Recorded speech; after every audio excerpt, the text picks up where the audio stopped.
Some of the first gold chains date back to the ancient cultures of Iraq and Greece.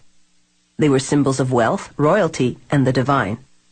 Lucky for us, jewelers now make these personal treasures more affordable and more durable than ever. But you may be surprised to learn what they put in the gold to make it better.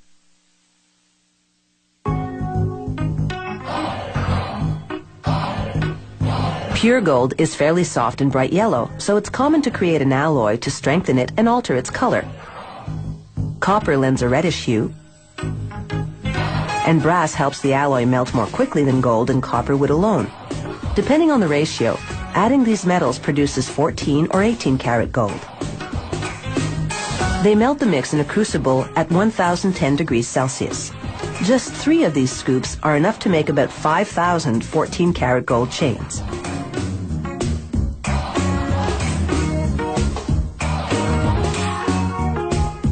A worker pours the molten alloy into a casting machine. Water cools the metal to around 370 degrees Celsius, solidifying it. The metal passes through a round die, which shapes it into a golden rod that's nearly 2 meters long.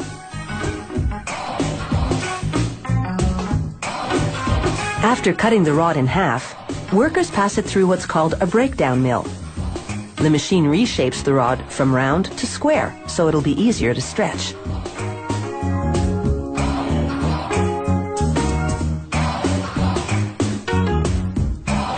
Next stop, a tandem mill. It's got 12 rollers that stretch the rod until it's about as thin as a piece of spaghetti. As it emerges, rollers shape the rod into a coil that's 24 meters long.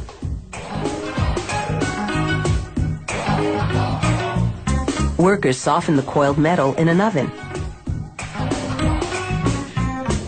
Then they uncoil and continue stretching what's now a wire by passing it through a die lined with industrial diamonds. To prevent overheating, the machine sprays lubricant to cool the wire while reducing it to the width of a human hair, its final size. The wire then winds into a nearly 2,800 meter long spool. Next, they unwind 32 of the spools and run the wires through another oven to soften them even more. Just in case you're thinking working here is a golden opportunity, you should know that security is very tight.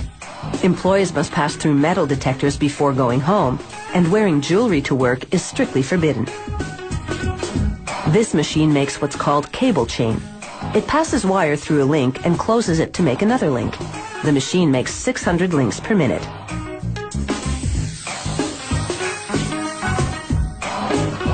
Here, a worker does a random quality check. This machine makes a chain in what's called a Venetian style. The wire passes through a channel where mechanical jaws bend it over a die to make a link with the preceding segment.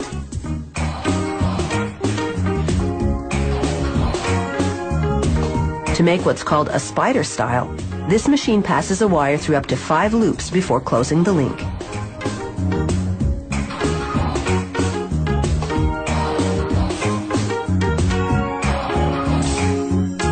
For a Figaro-style chain, this machine makes 3 short links before a mechanical arm moves the chain to another area to add 1 longer link.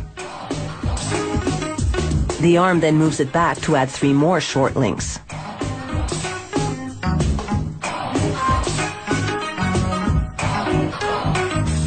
The simplest style is what's called a rope chain. To make it, this machine threads a wire through as many as 2 loops, then closes it to make another loop.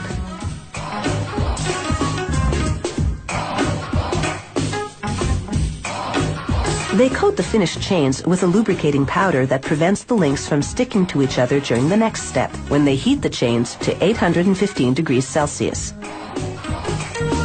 This activates a soldering agent added to the metals earlier. It fuses the ends of the links to each other.